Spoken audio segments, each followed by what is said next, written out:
Olá pessoal, bem-vindos. Hoje é um dia importante para mim, todos são, mas hoje eu estou especialmente feliz porque chegamos à leitura. Hoje será o 100º poema de Rumi. E como já estamos aqui por vários dias, hoje eu resolvi, antes de ler o poema, falar um pouquinho mais sobre o Rumi. Se você é investigador, investigadora, curioso, curiosa, talvez você já tenha buscado mais informações sobre ele. Muitas vezes eu disse aqui, né, Rumi, um poeta persa, místico. O que será que isso quer dizer? Você já percebeu, ouvindo e lendo os poemas do Rumi, o que é que exatamente essa palavrinha mística significa? O tempo todo, Rumi está nos falando de mistérios da nossa relação do homem com o divino, nossa relação, né? Quem somos, de onde viemos, como voltamos à unidade. Quando a gente fala de místico, a gente está falando de mistérios. E a vida do Rumi foi muito marcada por acontecimentos interessantes que hoje eu quero dividir algumas coisas com vocês. Onde Rumi nasceu? Eu já falei várias vezes que ele nasceu na Pérsia, hoje seria a região do Afeganistão. Qual era a característica daquela região quando ele nasceu?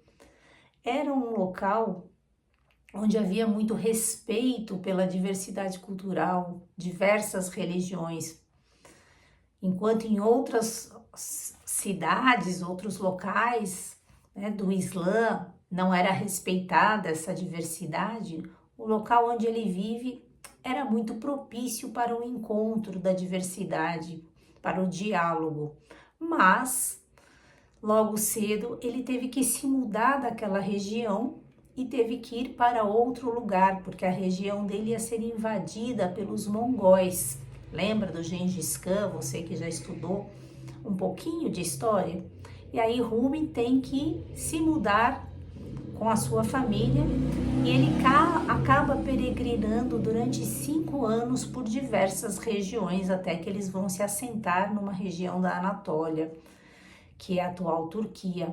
Mas o que acontece durante esses anos de peregrinação, ele ainda pequeno, é que ele vai contatando com pessoas de diferentes localidades, diferentes filósofos, diferentes intelectuais e vai se enriquecendo cada vez mais.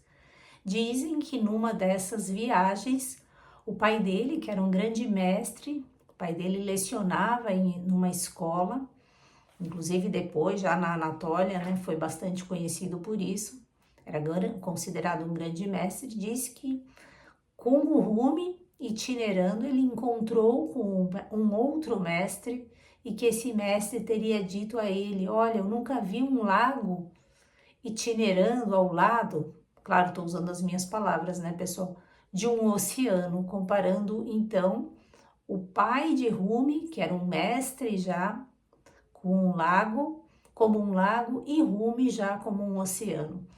Enfim, aí, resumindo muito a história de Rumi, depois desse grande encontro, né? Depois que eles vão se fixar nessa nova região, que também era uma região onde havia bastante diversidade cultural, bastante respeito às diferenças, bastante troca. E depois de um tempo, o pai de Rumi morre. E aí, Rumi rapidamente acaba se instruindo com um discípulo do seu pai e depois ele se torna um mestre. E a história dele, já como mestre, ele começa a ter uma série de discípulos. Ele era formado, Rumi, em diversas áreas, literatura, ele entendia bastante de metafísica, enfim, era um cara bastante culto e ele aconselhava os seus discípulos na escola em diversos assuntos, dizem que até em assuntos financeiros. E lá pelas tantas, depois de bastante consagrado e respeitado, Rumi está itinerando por um local e de repente ele se encontra com um homem muito mal vestido, que usava um manto negro E esse homem para na frente dele e diz: bom, você que é professor, me diga, quem é maior, Muhammad, né? Muhammad da religião islâmica, que era considerado o profeta, né?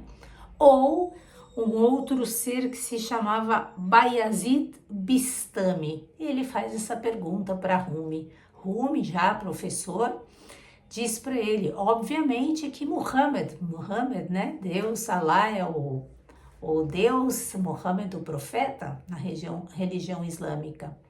E diz que esse homem disse para ele, não é assim. Ele diz, né? Mas claro que não foi desse jeito também. E ele diz para ele, como então, né? Por que o Muhammad diz, né? Faz perguntas, não te conhecemos, enquanto o Bayazid Bistami diz, glória a mim, né? Pois eu sou parte de Deus. Algo semelhante a isso.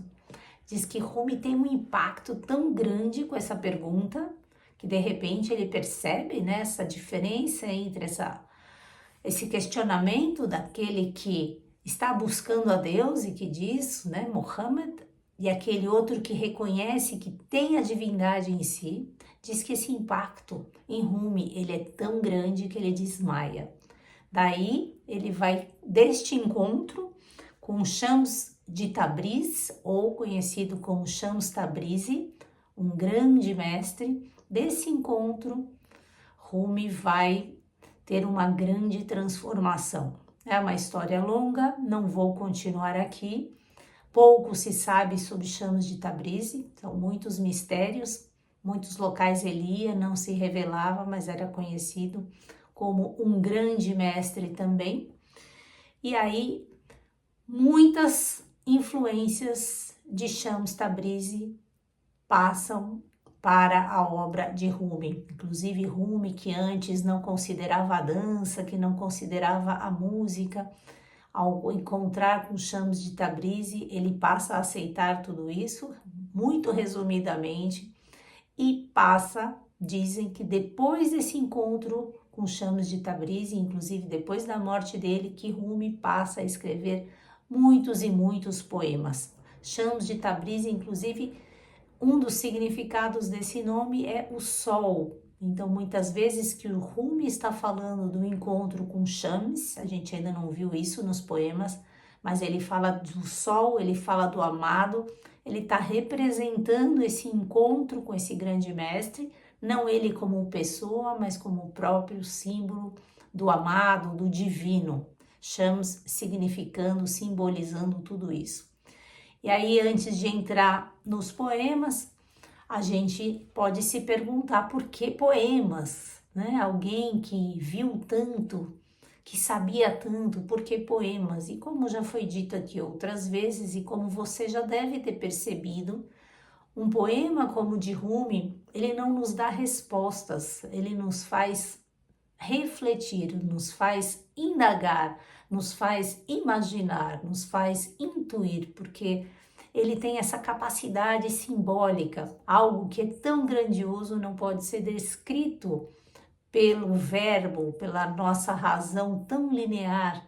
Então, na medida em que isso é escrito de uma forma mais poética, mais metafórica, isso dá um espaço para que a gente possa entrar no silêncio, nesse local de investigação, e cada um encontrar um pouco, um vestígio dessa pequena verdade dentro de si mesmo. Dito isso, passamos aqui alguns minutinhos, eu vou ler esse poema de número 100. O amor é um atributo de Deus que nada quer.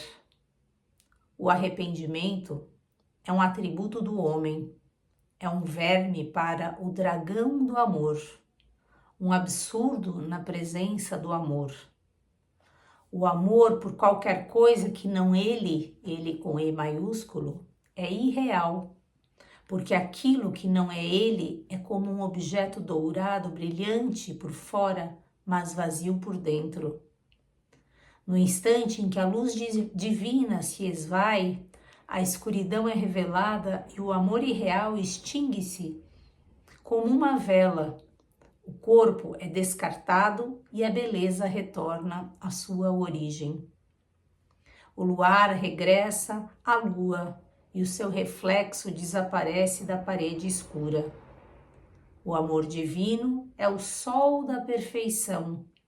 A palavra divina é a sua luz e as criaturas são a sua sombra. É muito lindo, muito belo, já falei bastante, vou deixar vocês ouvirem esse poema novamente, sentirem e fazerem cada qual, esse trabalho de reconhecimento do que Rumi está sugerindo aqui pra gente. Obviamente que ele está falando desse amor, desse divino e da nossa temporalidade também, né? Enquanto matéria e o que acontece quando regressamos. Mas aqui só algumas pequenas palavras, talvez não seja tão óbvio, talvez não seja isso também, né? Mas pelo menos a mim me parece que ele fala claramente sobre isso, né? O corpo é descartado e a beleza retorna à sua origem. Não precisamos esperar que o nosso corpo seja descartado para retornarmos um pouco à nossa origem, porque através do amor conseguimos assim fazer um pouco dessa conexão, sair um pouco da sombra, das imagens projetadas, dos reflexos e sermos o próprio sol de alguma maneira. Somente possível isso na presença do amor, que é um atributo em nós. Não o arrependimento, não a culpa, não o chicote, não a reclamação. O amor é um atributo de Deus que nada quer. Isso resume tudo. Beijos para vocês, pessoal, e até amanhã, se Deus quiser. Feliz poema número 100 para quem chegou até aqui. Temos mais uma caminhada longa pela frente com os poemas. Eu espero que vocês realmente estejam tendo tanta alegria, de alguma maneira, como eu, fazendo essa busca constante para essa aproximação com o que é belo, com o que é harmônico, com o que é dourado, com o que é fogo, com o que é sagrado. Beijos para vocês, pessoal, e até amanhã, se Deus quiser. Bye, bye.